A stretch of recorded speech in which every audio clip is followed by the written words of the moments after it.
I remember the day we moved into our new home. It was everything we'd ever wanted. A beautiful Victorian house, complete with sprawling lawns, a cozy fireplace, and a quaint little porch that overlooked the quiet street. We were ecstatic, eager to start our new life in this peaceful, small-town haven. For once it felt like everything was falling into place. Little did I know that feeling was about to be ripped apart. It started the day we began unpacking. I was in the basement, shifting around boxes, when I noticed something strange. There, hidden behind a stack of old furniture, was a small, concealed door. It looked out of place, tucked away in a corner, almost as if someone had tried to hide it. My curiosity got the best of me. I should have ignored it, walked away, but I didn't. I pried the door open, and it creaked loudly, as if it hadn't been touched in decades. Behind it was a narrow wooden staircase leading down into pitch-black darkness. The air was thick and suffocating, a musty scent that made my skin crawl. I stood there for a moment, hesitating, but something pulled me down those stairs. Step by step I descended, each creak echoing ominously around me. When I reached the bottom, my flashlight flickered, and for a second I was plunged into complete darkness.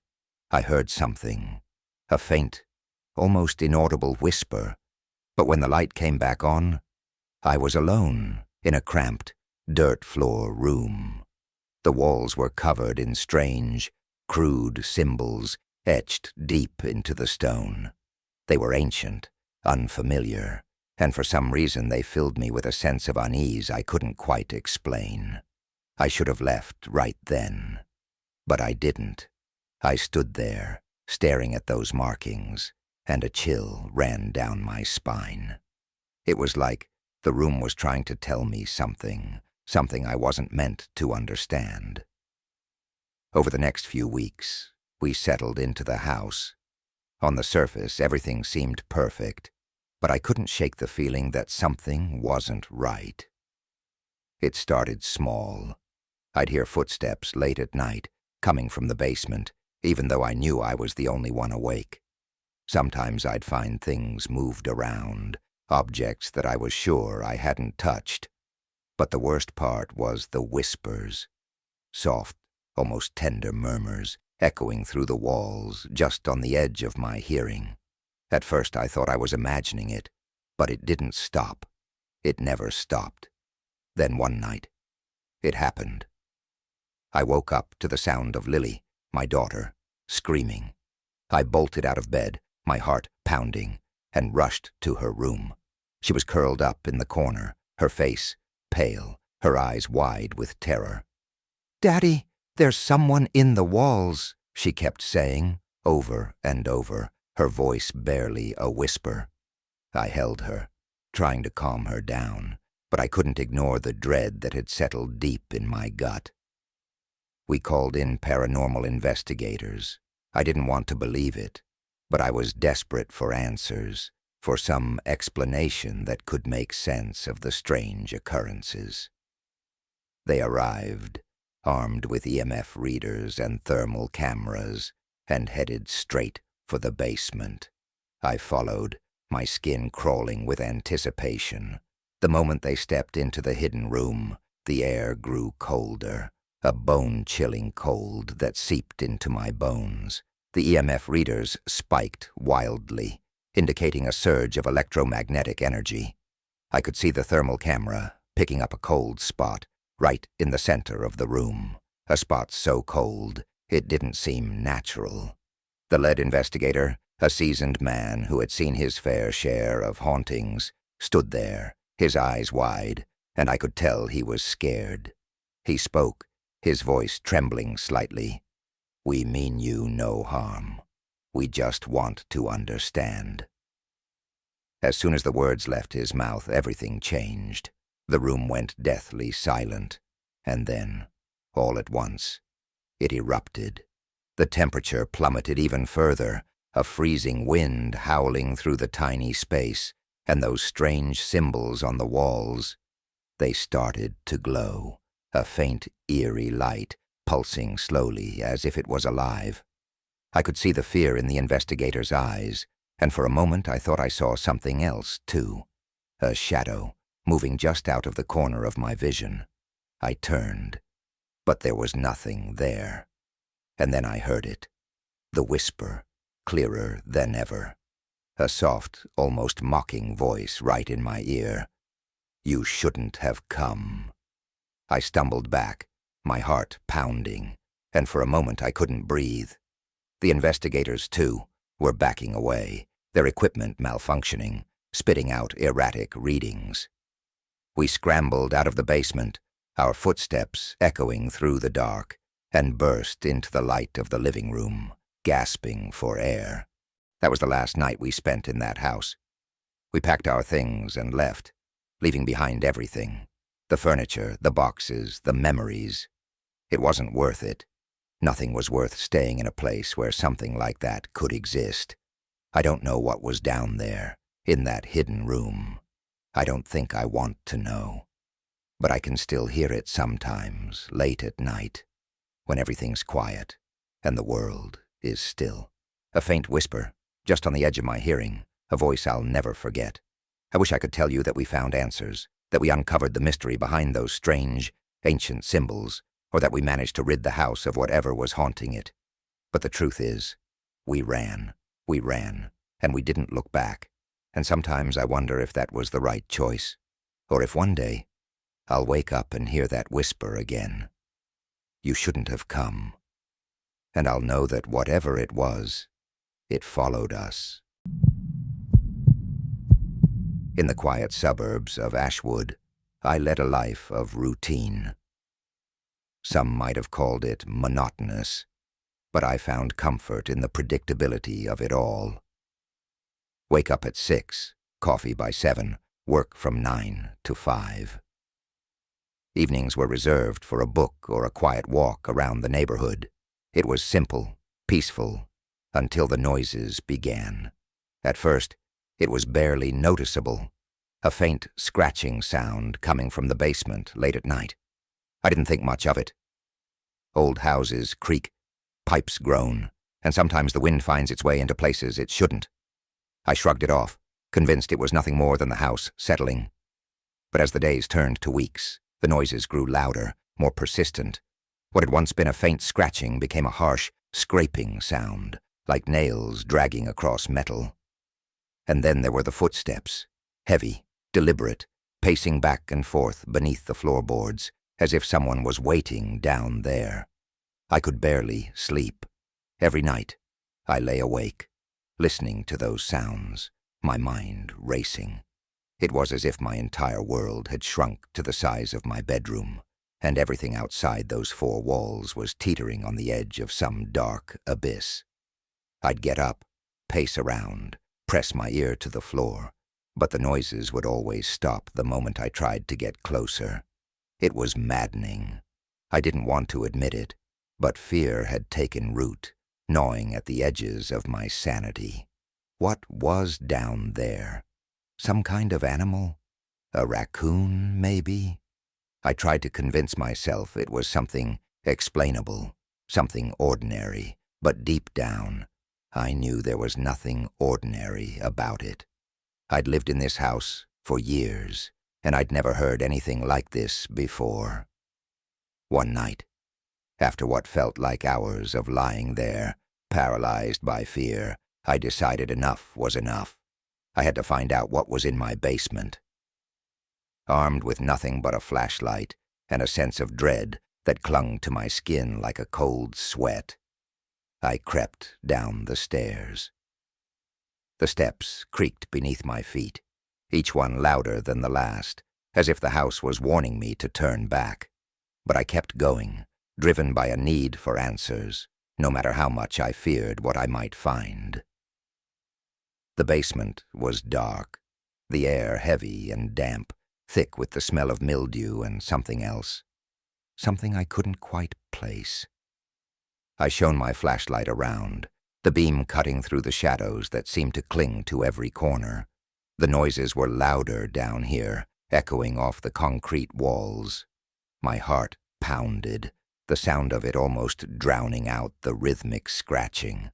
I took a step forward, and then another, trying to steady my breathing. The floor was cold beneath my bare feet, and with each step, the chill crept further up my legs, settling deep in my bones. And then I saw it, a small pile of dirt beneath the only window in the basement, as if something had been trying to dig its way in, or worse, out. I knelt down, shining my light on the dirt. It looked freshly disturbed, dark and loose. I reached out, my fingers trembling, and sifted through it. That's when I felt it, something hard, smooth, and small. I pulled it out, and my blood turned to ice. It was a human tooth, yellowed with age, the root still intact. I dropped it, scrambling backward, my mind struggling to comprehend what I was holding. Panic surged through me, a wave of dizziness crashing over my head. I stumbled, my flashlight slipping from my grasp and clattering to the floor. The light flickered, casting erratic shadows across the walls, and for a moment I thought I saw something move, a figure lurking in the darkness, just out of sight. I spun around, desperate to see what was there, but the basement was empty, or at least that's what it wanted me to think. I grabbed the flashlight, my hands shaking, and forced myself to look around again, the beam of light trembling as I searched every inch of the room. Nothing. Only shadows and silence, like the room was holding its breath, waiting for me to leave. I should have run. I should have gone back upstairs, locked the door, and never set foot in that basement again. But I couldn't, because despite everything, despite the fear, there was a part of me that needed to know. I picked up the tooth, turning it over in my hand, feeling the roughness of the root. My stomach twisted, and I dropped it again, wiping my hands on my pants, trying to rid myself of the sensation. But I couldn't shake the feeling that something was watching me, waiting for me to make the next move. The next few days passed in a blur. I barely slept, barely ate.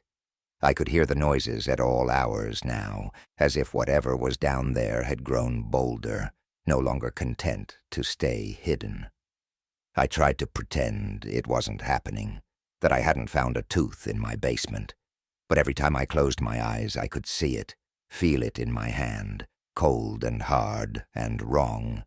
Then came the night, when everything changed. The noises started earlier than usual, but this time they were different, louder, angrier. The scratching was frantic, like claws raking against the stone, and there was a new sound, heavy footsteps crashing against the concrete, and a low guttural growl that seemed to reverberate through the walls, shaking the entire house. I could feel it in my chest, in my teeth, as if the sound was trying to pull me apart. I huddled in my bedroom, clutching my phone, my thumb hovering over the emergency dial. But the moment I pressed 9, the noises stopped. Silence, thick and suffocating, filled the room. I didn't dare move, didn't dare breathe, afraid that whatever was down there could hear me, could sense my fear. I dialed the rest of the number, and as the operator's voice came through the line, I heard it. The soft click of the basement door opening, followed by a slow, deliberate creak. And then, from the darkness below, a voice. Low, raspy, and unmistakably human.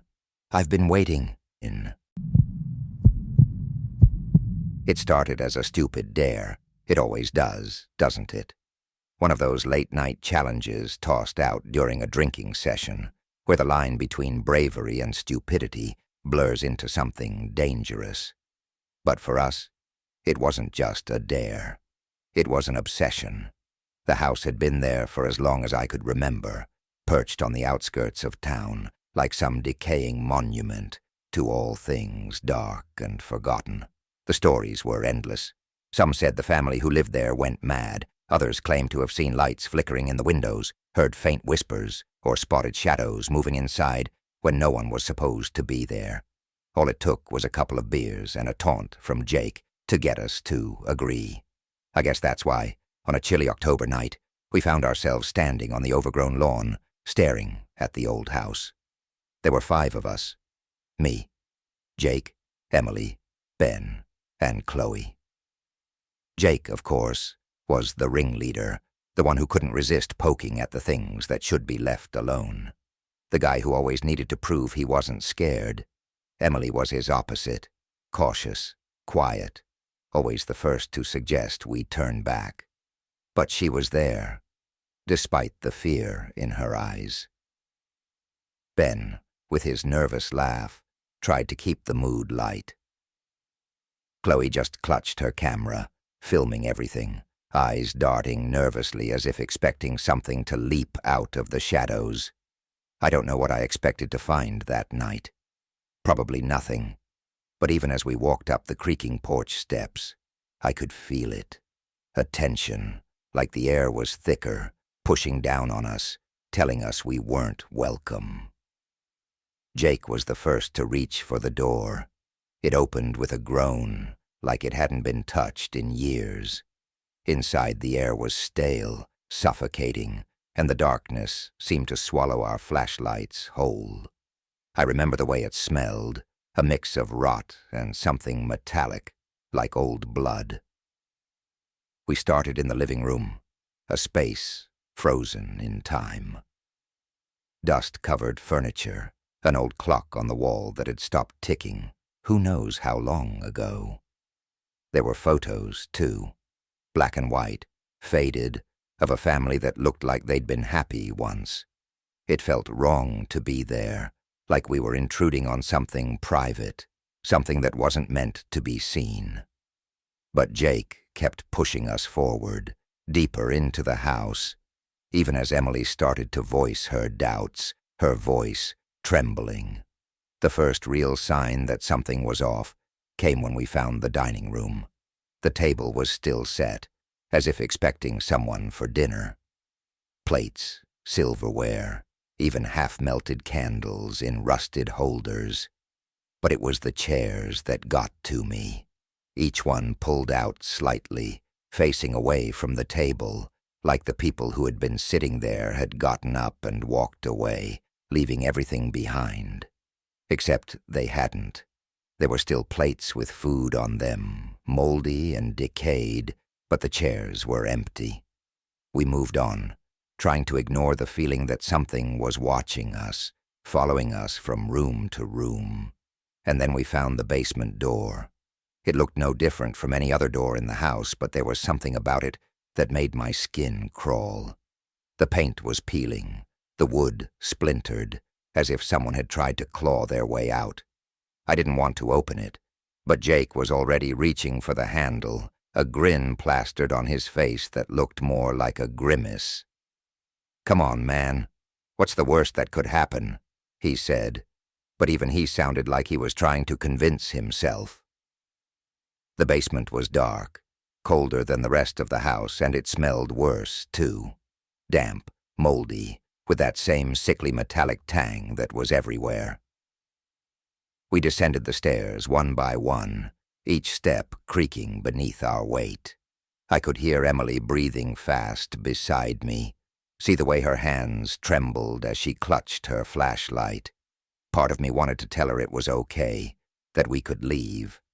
But then we'd be backing out, and I couldn't stand the thought of Jake's smug grin if we did. The basement was bigger than I expected, with low ceilings and shelves lining the walls. At first I thought the shelves were just cluttered with junk, old tools maybe, or glass jars. But when we got closer, I realized they weren't tools. They were jars filled with what looked like organs, preserved in murky, yellowish liquid. Some of them still had labels, but the writing was too faded to read. I wanted to turn around, get out of there, but Jake just laughed, trying to make a joke about pickled snacks. And then Ben screamed. It wasn't a startled yelp or a gasp. It was a full blood-curdling scream that made my blood run cold. We all spun around, our flashlights converging on where he was pointing. That's when I saw it. There, In the far corner was an old wooden chest. Its lid was slightly open, just enough to see what was inside. A hand. Pale, waxy, the fingers curled like it was reaching for something, or maybe someone. I didn't want to look, but I couldn't look away. The skin was stretched tight over the bone, like it had been there a long time, and the nails were long, jagged, caked with dried blood. We froze. For a moment, none of us moved. None of us spoke. We were just standing there, staring, the only sound the soft hum of the basement's silence. Then, suddenly, the chest creaked. Just a small, almost inaudible shift, like someone, or something, inside, was trying to move. I don't remember much after that. There was a lot of screaming, a lot of scrambling, as we all tried to get out at once. I remember pushing past Jake, shoving him out of the way as I ran up the stairs, my heart pounding so hard I thought it would burst. I remember the way the front door slammed behind us, and the way we kept running, even when we were out on the street, even when we could barely breathe. We never talked about what we saw. Not really. Jake tried to brush it off, said it was a prank, that someone had set it up to mess with us. But I know what I saw, and I know that the house hasn't changed. It's still there, sitting at the edge of town, waiting. And every once in a while, when I drive past, I think I see a light flicker in one of the windows, and I can't help but wonder if we left something behind, or if it's still down there, waiting for someone else to find it.